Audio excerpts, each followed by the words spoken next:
നമ്മളിവനെ തുറന്ന് കാണിക്കാം ആദ്യമേ. ഇത് കണ്ടോ, ഇതിനകത്ത് ഇതുപോലെ ട്രേകളുണ്ട്.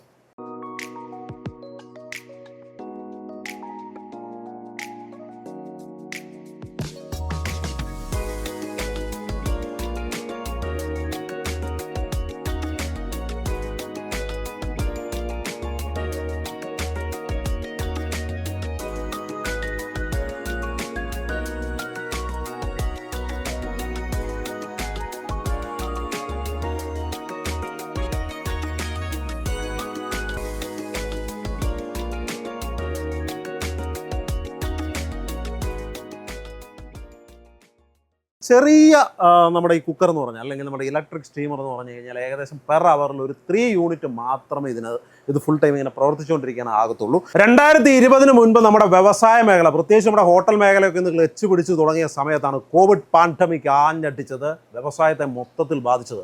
ഏതാണ്ട് അത്തരത്തിൽ ഇപ്പോൾ നമ്മുടെ ഗ്യാസിനുള്ള ഷോർട്ടേജ്, യുദ്ധം, ഇതൊക്കെ കൊണ്ട് ഹോട്ടൽ മേഖല ഇങ്ങനെ സ്തംഭിച്ചു നിൽക്കുകയാണ്. ഹോട്ടലിന് ഷട്ടർ ഇടാൻ പറഞ്ഞിട്ട് ഒരു അടിപൊളി പ്രോഡക്റ്റ് നിങ്ങളുടെ മുൻപിലേക്ക് കൊണ്ടുവരികയാണ്. നിങ്ങൾക്കൊരു 50% മുകളിൽ, എനിക്ക് തോന്നുന്നു ഒരു 80% വരെ നിങ്ങൾക്ക് ഗ്യാസ് സേവ് ചെയ്യാം. അതിനൊപ്പം തന്നെ ഇലക്ട്രിസിറ്റി ബില്ല് ഇപ്പോൾ കമ്പാരിറ്റീവ്ലി എന്താ പറയുക, നമ്മൾ ഇലക്ട്രിസിറ്റി അടുപ്പുകളൊക്കെ വാങ്ങുന്നുണ്ട്. അത് മേടിക്കുമ്പോൾ നമ്മൾ ഇലക്ട്രിസിറ്റി ബില്ല് നേരെ മുകളിലേക്കാണ് വരുന്നത്. അതും കുറച്ചുകൊണ്ട് വളരെ അടിപൊളിയായിട്ട് നിങ്ങൾക്ക് എല്ലാ സാധനങ്ങളും പാചകം ചെയ്ത് നിങ്ങളുടെ ഹോട്ടൽ വ്യവസായത്തെ നല്ല സ്ട്രെങ്ത് ആയിട്ട് നിർത്തി നിങ്ങൾക്ക് മുൻപോട്ട് കൊണ്ടുപോകാൻ കഴിയുന്ന ഒരു അടിപൊളി പ്രോഡക്റ്റാണ് നമ്മൾ കാണിക്കാൻ പോകുന്നത്. ഈ കാണുന്നതാണ് ഇലക്ട്രിക് സ്റ്റീമർ. അതായത് ഏകദേശം ഒരു എന്താ പറയുക 8 ട്രേ ഉള്ള ഒരു സ്റ്റീമറാണ്. നമ്മളിവനെ തുറന്ന് കാണിക്കാം ആദ്യമേ. ഇത് കണ്ടോ, ഇതിനകത്ത് ഇതുപോലെ ട്രേകളുണ്ട്. ഇത് 1 2 3 4 5 6 7 8 ട്രേ ഇതിലിങ്ങനെ വെച്ചിട്ടുണ്ട്. ആ 8 ട്രേ വെച്ച് കഴിഞ്ഞ് കഴിഞ്ഞാൽ ഇത് ഈ ഒരു ഭാഗത്തായിട്ടാണ് ഇതിനകത്ത് വെള്ളം സ്റ്റോർ ചെയ്യുന്നത്. ഈ ഒരു ഭാഗത്ത് നമ്മളിവിടെ എടുത്ത് കാണിക്കാം കേട്ടോ. ഇവിടെ ആയിട്ട് വെള്ളം സ്റ്റോർ ചെയ്യും. വർക്ക് ചെയ്ത് തുടങ്ങി കഴിഞ്ഞാൽ നമുക്ക് ഏകദേശം ഒരു മണിക്കൂറിൽ അടിപൊളിയായിട്ട് ബിരിയാണി വെക്കാം. നല്ല സൂപ്പർ ബിരിയാണി വെക്കുമ്പോൾ ശ്രദ്ധിക്കണം, ഇത് വറക്കുക പൊരിക്കുക അങ്ങനെയുള്ള സംഗതികളൊന്നും ഇതിന് നടക്കത്തില്ല. ഓട്ടോമാറ്റിക്കലി നമ്മുടെ കുക്കറിൻ്റെ പരിപാടി, നമ്മുടെ സ്റ്റീമറിൻ്റെ പരിപാടിയാണ് ഇവ നടത്തുക. നമുക്ക് ഇങ്ങനെ ട്രേക്കകത്തേക്ക്, ഈ ഒരു ട്രേ എടുത്ത് ഇതിനകത്തേക്ക് നമുക്ക് ആവശ്യമുള്ള ബിരിയാണി എസൻസുകളൊക്കെ ചേർത്തിട്ട് ബിരിയാണി ഇങ്ങനെ അങ്ങോട്ട് വെച്ച് കൊടുത്തു കഴിഞ്ഞാൽ ഏതാണ്ട് ഒരു മണിക്കൂർ കഴിയുമ്പോൾ ഇവനെ ഒന്ന് തുറന്നാൽ മതി. തുറന്നു കഴിഞ്ഞാൽ നല്ല സ്വാദിഷ്ടമായ ബിരിയാണി ഇങ്ങനെ എടുത്തിട്ട് നമുക്ക് നമ്മുടെ ആളുകളിലേക്ക് സെർവ് ചെയ്യാൻ കഴിയും, അല്ലെങ്കിൽ നമുക്ക് കഴിക്കാൻ കഴിയും. അതിനൊപ്പം തന്നെ നമുക്ക് കുറച്ച് റൈസ്, നല്ല രീതിയിൽ റൈസ് വേണമെന്നുണ്ടെങ്കിൽ റൈസ് ഇതിനകത്ത് നമുക്ക് വെച്ചിട്ട് ഇതുപോലെ തന്നെ അത്രയും ടൈം എടുക്കില്ല. ആ ഒരു ടൈമൊക്കെ ഒന്ന് നമ്മൾ ഇതിൽ തന്നെ നമുക്ക് അഡ്ജസ്റ്റ് ചെയ്ത് വെക്കാൻ കഴിയും. ഇത് ഈ കാണുന്ന ഭാഗത്ത് നമുക്ക് ടൈം അഡ്ജസ്റ്റ് ചെയ്യാൻ കഴിയും. വലിയ ഒരു സാധനമാണ് ഈ കാണുന്നത്. തുറന്നു കഴിഞ്ഞാൽ ഇതിനകത്ത് കുറേ അധികം വലിയ ട്രേകളുണ്ട്. ഇത് ഈ കാണുന്ന രീതിയിലുള്ള വലിയ ട്രേകളാണ് ഇതിനകത്ത് നമുക്ക് കുറച്ചുകൂടെ കൂടുതൽ പർപ്പസാണ് ഇതിനകത്ത് ഉള്ളതെന്നുള്ളത്.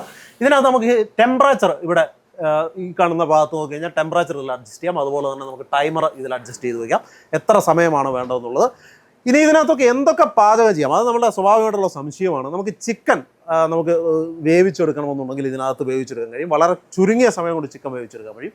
അതുപോലെ നമുക്ക് ഫിഷ് നല്ല അടിപൊളിയായിട്ട് ഇതിനകത്ത് ഫിഷ് കറി നമുക്ക് ഉണ്ടാക്കിയെടുക്കാൻ കഴിയും. എന്ന് വെച്ചാൽ കറി ഇത് വേവിച്ചെടുക്കാൻ കഴിയും. അതുപോലെ തന്നെ മട്ടൺ, ബീഫ്, അങ്ങനെ എന്ത് സാധനങ്ങളും നമുക്ക് ഇതിനകത്ത് വേവിച്ചെടുക്കാൻ കഴിയും. അതിനൊപ്പം തന്നെ നല്ല ബിരിയാണി വെക്കാൻ കഴിയും. നല്ല സൂപ്പർ കപ്പ ഇതിനകത്തോടെ ഉണ്ടാക്കിയെടുക്കാൻ കഴിയും. പിന്നെ നമുക്ക് പുട്ട് വെക്കണമെന്നുണ്ടെങ്കിൽ, പുട്ട് വേണമെന്നുണ്ടെങ്കിൽ നമുക്ക് ഈ ഒരു ട്രേയുടെ ഒരു ഭാഗമൊക്കെ മാറ്റി കഴിഞ്ഞാൽ നമ്മുടെ നമ്മുടെ പുട്ടുകുറ്റി ഉണ്ടല്ലോ, ആ പുട്ടുകുറ്റി തന്നെ നമുക്ക് ഇതിനകത്ത് ഇങ്ങനെ അടുക്കി വെച്ചിട്ട് ഇതിനകത്ത് ഓരോ ട്രേ എടുത്ത് മാറ്റി കഴിഞ്ഞാൽ മതി. നമുക്ക് പുട്ട് അതുപോലെ ഉണ്ടാക്കിയെടുക്കാൻ കഴിയും. ഇനി നമുക്ക് ഇഡ്ഡലിയാണ് വേണമെന്നുണ്ടെങ്കിൽ അതും അടിപൊളിയായിട്ട് ഇതിനകത്ത് ഉണ്ടാക്കിയെടുക്കാൻ കഴിയും. അങ്ങനെ എല്ലാ ഭക്ഷണം, ഞാനിപ്പോൾ എല്ലാത്തിൻ്റെയും പേരുകൾ ഇങ്ങനെ ഓരോന്നോരോന്ന് പറയല്ല, എല്ലാ ഭക്ഷണ സാധനങ്ങളും നമുക്ക് ആവിയിൽ വേവിച്ചെടുക്കാൻ കഴിയുന്ന, സ്റ്റീം ചെയ്തെടുക്കാൻ കഴിയുന്ന എല്ലാ ഭക്ഷണങ്ങളും ഇതിനകത്തോടെ അടിപൊളിയായിട്ട് ഉണ്ടാക്കിയെടുക്കാൻ കഴിയും. അതിനൊപ്പം തന്നെ നമുക്ക് ഈ ഗ്യാസിൽ നല്ലൊരു ശതമാനം വർക്ക് ഒഴിവാക്കാം. ഇനി നിങ്ങളുടെ ഏറ്റവും വലിയൊരു സംശയം എന്ന് പറയുന്നത് വലിയ രീതിയിലൊരു കറണ്ട് ചാർജ് ഇതിനുണ്ടാകുമോ എന്നതാണ്. ചെറിയ നമ്മുടെ ഈ കുക്കർ എന്ന് പറഞ്ഞാൽ, അല്ലെങ്കിൽ നമ്മുടെ ഇലക്ട്രിക് സ്റ്റീമർ എന്ന് പറഞ്ഞു കഴിഞ്ഞാൽ ഏകദേശം പെർ അവറിൽ ഒരു 3 യൂണിറ്റ് മാത്രമേ ഇത് ഫുൾ ടൈം ഇങ്ങനെ പ്രവർത്തിച്ചുകൊണ്ടിരിക്കാനാകത്തുള്ളൂ. അതുപോലെ ഈ സിംഗിൾ ഫേസ് ആണ് കേട്ടോ ഈ സാധനം എന്നുള്ളത്. ഇനി ഈ ഒരു വലിയ നമ്മുടെ സ്റ്റീമർ ആണെങ്കിൽ ഏകദേശം ഒരു 12 യൂണിറ്റ് പെർ അവറിൽ വരും. കാരണം അത്രയും ട്രേ ഉണ്ട് ഇതിനകത്ത്. ഇത് ഏകദേശം 1 2 3 4 5 6 7 8 9 10 11 12 ട്രേ ഇതിനകത്ത് വെക്കാൻ കഴിയും. ഈ 12 ട്രേ വെക്കാന്ന് പറഞ്ഞു കഴിഞ്ഞാൽ നല്ല ബിഗ് ട്രേ ആണ്. ഇതുകൊണ്ട് നല്ല വലുപ്പമുള്ള ട്രേ ആണ് ഇതിനകത്ത് വരുന്നത്. അപ്പോൾ അങ്ങനെ നമ്മൾ എല്ലാ വിശേഷങ്ങളും ഇതിനൊപ്പം പങ്കുവച്ചിട്ടുണ്ട്. ഇപ്പം ബിരിയാണി ഏകദേശം 1 അവറിൽ വെക്കാമെന്ന് നമ്മൾ പറഞ്ഞു. ഏകദേശം ഒരു 12-13 മിനിറ്റിൽ നമുക്ക് ഇഡലി ഉണ്ടാക്കിയെടുക്കാം. പുട്ടും ഏകദേശം അതുപോലെയാണ് ഉണ്ടാക്കിയെടുക്കുന്നത്. അങ്ങനെ ഓരോ ഭക്ഷണ സാധനങ്ങൾക്കും പിന്നെ എന്താ പറയുക, കുറച്ച് സമയം നമുക്കിങ്ങനെ മാറ്റിയെടുക്കാം. പിന്നെ ഇതിനകത്ത് ഏറ്റവും വലിയൊരു കാര്യം എന്ന് പറഞ്ഞാൽ വലിയ കോംപ്ലിക്കേഷൻസ് ഒന്നുമില്ല. ആർക്ക് വേണമെങ്കിലും ഈസി ആയിട്ട് കൈകാര്യം ചെയ്യാവുന്ന ഒരു മെക്കാനിസമാണ്. വലിയ ടെൻഷൻ അടിക്കേണ്ട, വലിയ ഇതിനെക്കുറിച്ച് അറിയണ്ട, പഠിക്കേണ്ട. പിന്നെ എന്നാന്ന് വെച്ചാൽ നമ്മളിത് ഉപയോഗിച്ച് വരുന്ന സമയത്ത് എന്താ പറയുക, നമുക്ക് ഓരോ ഭക്ഷണങ്ങളും വേവിച്ച് വരാനുള്ള സമയം അത് ഒന്ന് പഠിച്ചെടുക്കണം. ഒരു ശകലം എന്ന് വെച്ച് കഴിഞ്ഞാൽ ഒരു എക്സ്പീരിയൻസ് ചെറുതായിട്ട് മതി, ബാക്കിയുള്ള ഒന്നും നമ്മൾ പഠിക്കേണ്ട ആവശ്യമില്ല. പിന്നെ ഉള്ളതെന്ന് വെച്ച് കഴിഞ്ഞാൽ നമ്മളിപ്പോൾ ബിരിയാണി ഉണ്ടാക്കിയെടുക്കുക എന്നുള്ളത്, ഇപ്പോൾ ആരെ കൊണ്ട് വേണമെങ്കിലും ഇതിനകത്ത് ബിരിയാണി ഉണ്ടാക്കിയെടുക്കാൻ കഴിയും. ദം ബിരിയാണി വേണമെങ്കിൽ, അങ്ങനെ ഏത് കാറ്റഗറിയിലുള്ള ബിരിയാണിയാണ് നിങ്ങൾക്ക് ആവശ്യമെങ്കിൽ അത് അടിപൊളിയായിട്ട് ഇതിനകത്ത് ഉണ്ടാക്കിയെടുക്കാൻ കഴിയും എന്നുള്ളതും വലിയൊരു കാര്യമാണ്. അതിനുവേണ്ടി പ്രത്യേകിച്ച് ഒരു പഠനമൊന്നും നടത്തേണ്ട ആവശ്യമില്ല. ബാക്കിയുള്ള ഈ വറ പൊരി സംഗതികളൊക്കെ നമുക്ക് ചട്ടിയിൽ നടത്തിയതിന് ശേഷം ബാക്കി ഇതിനകത്തേക്ക് കയറ്റാം. അങ്ങനെ നമ്മുടെ ഗ്യാസിൽ തന്നെ ഒരു 80%, അദ്ദേഹം പറഞ്ഞ ഒരു 50% ആണ് ഗ്യാസ് സേവിങ് പറഞ്ഞത്. പക്ഷേ ഞാൻ പറയുന്നു ഒരു 80% ഗ്യാസ് അടിപൊളിയായിട്ട് ഇതിനെ സേവ് ചെയ്യാൻ കഴിയും. പിന്നെ ഇതിൻ്റെ ഏറ്റവും വലിയൊരു കാര്യമെന്ന് വെച്ച് കഴിഞ്ഞാൽ നമ്മുടെ ഈ ഗ്യാസിൻ്റെ പ്രശ്നങ്ങളൊക്കെ സ്വാഭാവികമായിട്ട് കാലക്രമേണ കഴിയും. അത് കഴിഞ്ഞാൽ ഗ്യാസ് സുലഭമായിട്ട് നമ്മുടെ വിപണിയിലേക്ക് എത്തും. പക്ഷേ നമ്മുടെ ഹോട്ടൽ വ്യവസായം എന്ന് പറയുന്നത് ഇതുപോലെ നമ്മളൊരു ഹോട്ടൽ അടച്ചിടുക, കുറച്ച് നാളത്തേക്ക് വേണ്ടാന്ന് വെക്കുക, അങ്ങനെയൊക്കെ വെച്ച് കഴിഞ്ഞാൽ നമ്മൾ പിന്നീട് ആ ബിസിനസ് മുൻപോട്ട് കൊണ്ടുവരിക എന്ന് പറയുന്നത് ചില്ലറ കാര്യമല്ല, അതൊരു വലിയ ബുദ്ധിമുട്ടാണ്. അങ്ങനെയുള്ളപ്പോൾ നമ്മൾ ഇതുപോലുള്ള പുതിയ ടെക്നോളജികളെ, പുതിയ യന്ത്രങ്ങളെ നമ്മൾ നമ്മുടെ കടയിലേക്ക് കൊണ്ടുവരിക, നമ്മൾ അതിങ്ങനെ സ്വീകരിക്കുക എന്ന് പറയുന്നത് നമ്മുടെ ബിസിനസ് മെച്ചപ്പെടുത്തുവാനും അതുപോലെ തന്നെ ഭാവിയിൽ നമുക്ക് സുരക്ഷിതമായിട്ട് നിലനിൽക്കാനും ഒക്കെ കഴിയും. പിന്നെ ഈ ഗ്യാസിൻ്റെ ഷോർട്ടേജ് വന്ന ഒരു കാലഘട്ടത്തിൽ മാത്രം ഇത് ഉപയോഗിക്കാതെ ഭാവിയിൽ നിങ്ങൾക്കിത് നല്ല അടിപൊളിയായിട്ട് ഉപയോഗിക്കാം. ഇനിയുള്ള നമ്മുടെ പ്രധാന സംശയം എന്ന് പറയുന്നത് ഇതിൻ്റെ വാറണ്ടി ഭാഗം, സർവീസിങ് ഭാഗമൊക്കെയാണ്. ശരിക്കും പറഞ്ഞു കഴിഞ്ഞാൽ 1 വർഷത്തേക്ക് ഇതിന് വാറണ്ടി ഉണ്ട്. അതുപോലെ തന്നെ എന്താ പറയുക, നിങ്ങൾക്ക് ഏത് സമയത്ത് എന്ത് പ്രശ്നങ്ങളുണ്ടായാലും സർവീസ് ചെയ്യാനായിട്ട് അവരുടെ സർവീസ് ടീമൊക്കെ റെഡിയാണ്. അങ്ങനെയൊക്കെ വരുമ്പോൾ ഇത് കമ്പനി ഏതാണ്, കാര്യങ്ങളൊക്കെ നമുക്ക് അറിയണ്ടേ. ഞാൻ അതിനെക്കുറിച്ച് ആദ്യമേ പറയേണ്ടതായിരുന്നു, പക്ഷേ ഞാനൊരു സസ്പെൻസ് ഒക്കെ നിലനിർത്തി അവസാനമാണ് പറയുന്നത്. നമ്മുടെ കോയമ്പത്തൂരിലുള്ള വിടെക് എന്ന് പറയുന്ന ഒരു അടിപൊളി കമ്പനി ഉണ്ട്. ഇതുപോലുള്ള ഒരുപാട് ഉപകരണങ്ങൾ മാനുഫാക്ചർ ചെയ്യുന്ന ഒരു കമ്പനിയാണ്. അവിടെ അവർ കണ്ടെത്തിയ പുതിയ, അവർ ഈ ഒരു എന്താ പറയുക, ഈ ഒരു പ്രതിസന്ധിയിൽ കണ്ടെത്തിയ പുതിയ ഉപകരണമാണ് നമ്മുടെ ഈ ഇലക്ട്രിക് സ്റ്റീമർ എന്നുള്ളത്. ഇതിൻ്റെ 2-3 എത്ര വേണമെങ്കിലും ഏത് തരത്തിലുള്ള വേഷൻ വേണമെങ്കിലും നിങ്ങൾക്കുണ്ട്.